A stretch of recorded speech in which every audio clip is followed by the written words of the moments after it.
또 트럼프의 또 든든한 친구 지원군이 있죠. 지난주에 얘기했던 우리 맞습니다. 일론 머스크. 지난 맞죠. 시간에 이야기했던 테슬라 CEO 일론 머스크 우리가 지난 시간에 얘기할 때만 해도 이런 얘기 했잖아요. 그 도널드 트럼프 후보의 뭐 돈을 수백억을 써서 지원 사격을 하고 있는데 그 방식이 트럼프를 지지할 수정헌법에 청원 서명을 할 경합주 친구를 데려오면 뭐 한국 돈으로 한 6만 원 정도를 준다. 그쵸. 이런 이야기를 했었고 네. 그렇게 해서 총 뭐 600억 원 정도의 돈을 쓸 것이다라고 이야기를 했었는데 우리가 2주 동안 시간이 지나면서 돈을 더 썼어요. 더 파격적으로 어떻게 하고 이제 있냐면 로또 한다며 로또. 맞아요. 네, 주마다. 맞아요. 화제몰이 제대로 했는데 우리가 이 얘기는 사실 더 자세하고 어떤 배경이 있는지 지지난 시간에 아주 재밌게 다뤘으니 그 부분을 참고하시면 맞아요. 됩니다. 더 자세한 내막은 지난주 얘기를 지난 시간 얘기를 참고하시면 될 것 같고 네. 일론 머스크가 그렇게 뭐 개별로 6만 원씩 주는 것도 모자라서 이번에는 청원에 서명한 사람들 중 매일 랜덤으로 한 명씩을 뽑아서 매일이에요. 매일 주도 한 아니고 명씩 매일 한 어. 명씩 미국 돈으로 100만 달러. 아. 그러니까 이게 수억. 한화로는 14억 원. 14억. 14억 원에 얼마나 좋을까 저 매일 사람들. 한 이거 명씩에게 받으신 분이에요? 받으신 분이에요. 오. 지금 받으신 분이 그 일론 머스크 트위터에 그 어. 계정에 가시면 어. 매일 한 명씩 가족들 인터뷰가 올라오고 있어요. 일단 이민자 가족으로 보이시죠? 일단 화제몰이는 확실하네요. 당연하죠. 나 같아도 안 찍어도 서명하겠다. 저도 솔직히 지난주에 6만 원 준다고 했을 때는 그쵸. 그래도 내 신념과 안 맞으면 내 영혼을 팔 수 그쵸? 없다. 6만 원에 팔 순 없어요 이랬는데 그쵸. 14억 원에는 매주. 매일 얘기 서명할 다르지. 거예요. 우리 가족들한테도. 야 너도 해봐. 너도 엄마한테도 해봐. 너 서명하고. 아직 안 했어? 막 그렇죠. 이러면서. 그렇죠. 그렇게 이제 보낼 것 같은데 이렇게 일론 머스크가 자체적으로 거의 지금 보시면 다 당첨된 사람들이에요. 로또를 운영을 하면서 매일 당첨금을 받고 있는 그 가족들의 인증사진 실제로 저 유세 장소에 그걸 수표로 줘요. 그러니까 수표로 주는 장면을 그 유세 장소에서 연출하기도 하면서 일론 머스크가 화제머리를 직접 주는 모양이에요. 맞습니다. 그것도 되게 이벤트적 요소가 되겠죠. 맞습니다. 그래서 요렇게 하니까 이게 저분들이 근데 대부분 어떤 분들이냐면 당첨된 분들의 신상 정보가 이렇게 정리돼서 올라왔거든요. 또 데이터 장사인가요? 맞아요. 근데 뭔가 그 이야기가 나오면 좋잖아요. 네. 근데 이제 좀 사진에서 유추하실 수 있다시피 굉장히 좀 평범한 가정들이 많고 그 펜실베니아나 뭐 노스캐롤라이나처럼 네. 경합주에 사는 평범한 가족들 위주로 이제 좀 선정이 되면서 저는 무슨 생각을 하냐면 이게 정말 동네방네 소문이 장난 아니게 나겠다. 그럴 것 같아요. 그쵸. 우리 뭐 같은 교회 다니는 누구 집사님네 그거 됐다더라. 너 누구 알지? 그러니까요. 됐대. 14억 그거 됐다더라 이러면서 사실 돈을 많이 쓰기도 하지만 그 이상의 홍보 효과를 지금 누리고 그러네요. 있는 것 같습니다. 아니 근데 저거 조금 로또랑 다른 거는 얘가 땄어. 그러니까 우르르 몰려갈 거 아니에요. 네. 그쵸. 한번 쏴. 이렇게. 14억 중에 한 7억 정도를 쏠 생각하고 받아야 되니까 약간 그거는 그렇구나. 로또 농협은 그렇지. 동선도 숨겨주잖아요. 심지어 그렇지. 몇 월 며칠 오실 때. 그 생각은 못했는데. 예, 요거는 약간 내가 봤을 때 약간 마녀사냥이다. 근데 대신 매일매일 매일이잖아요. 하니까 예. 그 타겟팅이 좀 잘 안 그렇죠. 되니까 그런 그리고 측면이. 로또는 뭐 그쵸 일주일에 한 번인데 이건 예. 매일이니까 조금 분산이 되는 그렇죠. 뭐 효과가. 이 정도 14억 정도 벌려면 그 왕관의 무게는 견뎌야지. 아니, 나 7억 견딜 거야. 예, 7억 정도 쏘고 시작해야지. 견뎌야지. 저 견디죠. 7억 소지 까짓 거 뭐. 예.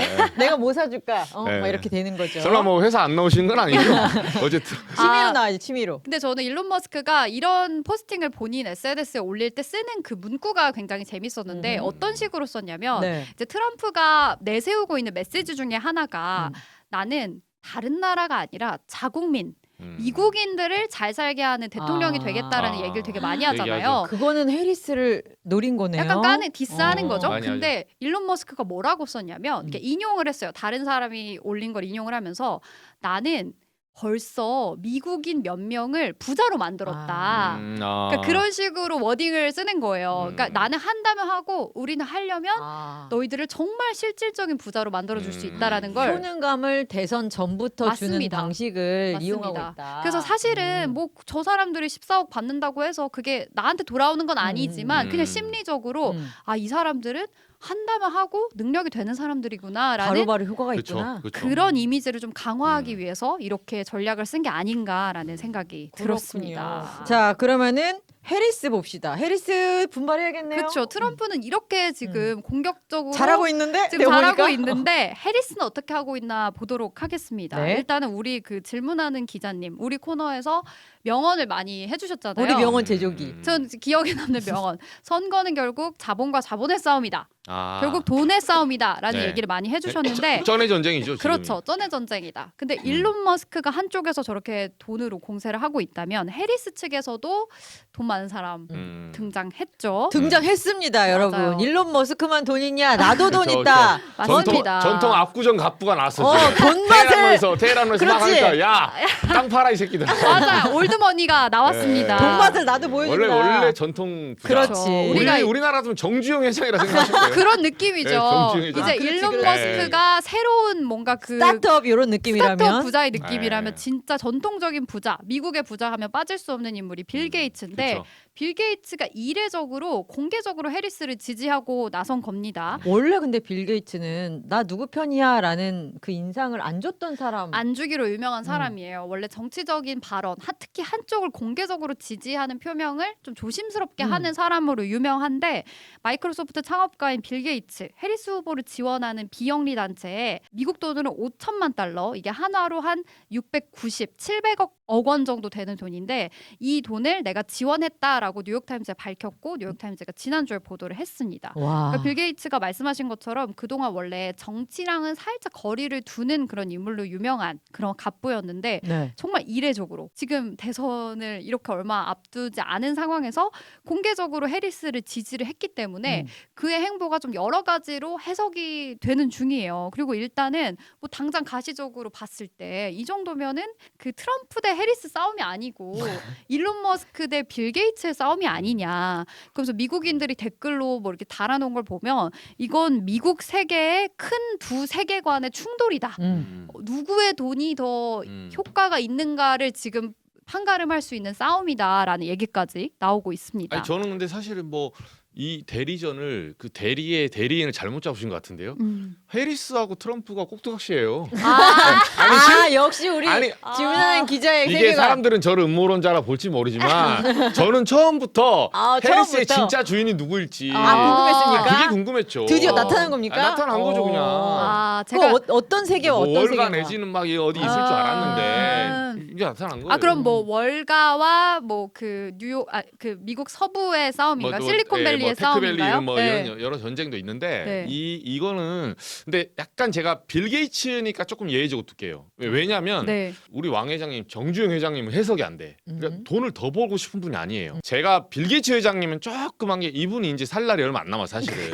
아니 나이가 많으세요. 네. 그렇죠. 나이가 많으시고 그 이혼하시고 또. 네, 그쵸, 근데 이제 이혼했죠. 재단도 만들고 사실은 이미 현업 전선에서는 이미 뭐 물러나신 분이죠. 고문으로 막 물러나시고 빌 게이츠 멜린다 재단 가지고 딸들 막 하고 했잖아요. 이미 돈에 욕심이 없어. 그게 얼마가 중요하지 않아요. 예전에 그 사례 중에 하나가 제가 왜 말씀드리냐면 정주영 회장이 현대 가문을 항상 키울 때 중무장대로 키웠잖아요. 네. 중공업, 자동차 할 때 92년 대선에 나왔잖아요. 그게 해석이 안 돼. 그게 자본으로 해석이 왜냐하면 무조건 지는 거거든. 그 상식적으로 보면 지는 게임이었어. YS, DJ랑 표가 깨지기 때문에. 근데 말하자면 그게 이제 지금으로 보면 안철수 같은 거지. 안철수가 일론 머스크라면 이쪽에 정주영 빌 게이츠 회장님이 있었는데 동시에 붙은 거야.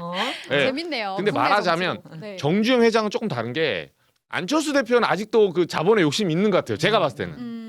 그렇게 그런 아껴 쓴대요. 네. 그래요. 그런 용도가 있어. 근데 에피소드가 많습니다. 네, 정주영 회장은 제가 왜 해석이 안 되냐면 이게 100% 깨진 게임이거든. 상식적으로 보면 돈을 써가면서 그리고 그 이후에 세무조사 받아요. 왜냐하면 권력에 도전했기 때문에 다 보여. 다 보임에도 불구하고 내가 더 이상 노태우한테 돈 못 준다 새끼들. 내가 한번 하자. 돈을 쓸어 나온 거야. 이게 승질 나서 뭐 보여주려고. 자아실현. 네, 그래서 국민당인가 만들었다가 날라갔잖아요. 제3당. 근데 이제 그래서 그 단계 가면 저의 추론이 먹히지 않아요. 저는 치밀한 음모론자이기 때문에 제가 그냥 여러분이 말하는 그냥 여기 인터넷에 일종의 확신범은 내가 예상할 그죠. 수 없다. 이 영역에서는 자본으로 해석하면 안 돼요. 그러면 어쩌면 돌고 돌아서 그 표면적인 이유를 밝히긴 했거든요. 빌 뭐 게이츠가. 세계 뭐 그쵸. 빈곤 뭐 어쩌고 세계 저쩌고. 빈곤, 기후 변화와 네. 맞서 싸우는 후보를 나는 지지하고 싶다라고 표명했는데 말씀하신 것처럼 음모론이 몇 번 돌아서 이 그쵸. 말이 진짜 그쵸. 진심일 수도 그러니까 있는 거예요. 이런 게 힘든 게 뭐냐? 이거 정반합 논리인데 어. 보통 우리 뭐 일론 머스크가 말하든 안철수 대표 말하면 아니 뭐 정 딱 보고 아니 너 사실 이거 말하려는 거잖아. 딱 보이네. 전기차 배터리랑 이번에 해갖고 너 중국에 수출하려고 그러지. 요 해석이 거의 맞다고 보시면 돼요. 어. 근데 이분은 왜 지지하지? 기후 변화? 아닌 것 같은데 SMR하고 원전 같은데 했다가 아니지 살 날이 얼마 안 남았어. 아니 야, 예를 들면 제가 100세 시대지만 이분이 일론 머스크보다는 오래 못 살 거 아닙니까 상식적으로. 그렇죠. 현업에 뛰는 분 아니니까. 수를 읽기가 굉장히 어려운 상황이잖아요. 돈이 더 필요하신 분이 아니에요. 재산이 220조야. 이미 앉아 있으면 이자만 1년에 뭐 근데 몇 조씩 그거는 줘요. 우리가 없어서 할 수 있는 그런 생각일 수도 있어. 사실 근데 220조니까 일론- 충분하다는 아니고. 일론 머스크도 돈은 돈은 충분히 많아요. 많긴 하잖아요. 그쵸, 그러니까 근데- 그런 얘기도 있어요. 그러니까 나는 여전히 그 음모론적 시각에서 머물러서 얘기를 하자면 본인한테 자본적 이득이 되는 선택을 한 걸 수도 있다. 왜냐하면 일론 머스크가 트럼프에게 너무 세게 붙어 있으니까 AI 관련해서 빅테크 관련해서 아. 나름 경쟁자기 아, 때문에. 그렇지. 아. 왜냐하면 트럼프는 한다면 하는 놈이라는 이미지를 굉장히 주고 있잖아요. 그렇죠. 그래서 일론 머스크를 밀더라도 되게 세게 밀 것이다. 제도적으로 환경을 굉장히 마련해 줄 것이다. 그가 성장할 수 있는. 그건 못 보지. 라면서 했다는 얘기도 있으나 이거는 모두 이제 떠도는 썰들이고 그렇죠. 표면적으로는 어떤 가치, 환경, 빈곤 그런 이슈와 그리고 관련해서 또- 지지를 했다는 거죠. 그렇죠. 해리스를. 또 어떤 얘기도 있냐면 사실 작년에 미국을 정말 뒤집어놨던 제프리 앱스타인 스캔들이 있었잖아요. 우리 성추문을 그쵸. 성추문이 아니지. 미국의 그냥 정재계와 연예계 거물들이 다 거론된 그러니까 그런 거물들을 뭐 진짜 간략하게 얘기를 해드리자면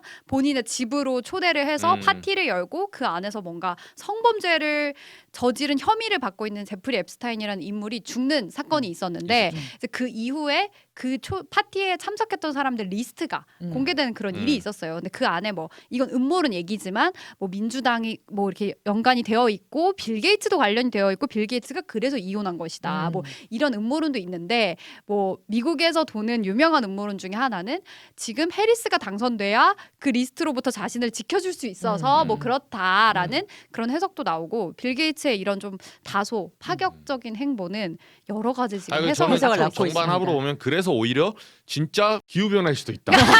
진짜 이분은 다른 사람 말고 다른 사람 안 믿어요.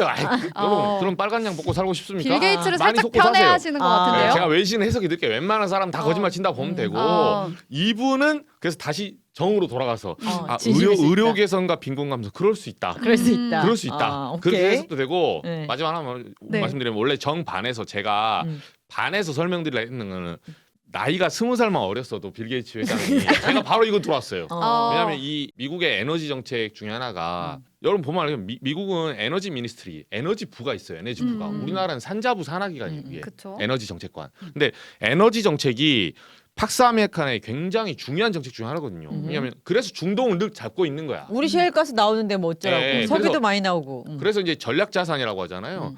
전략 비축유.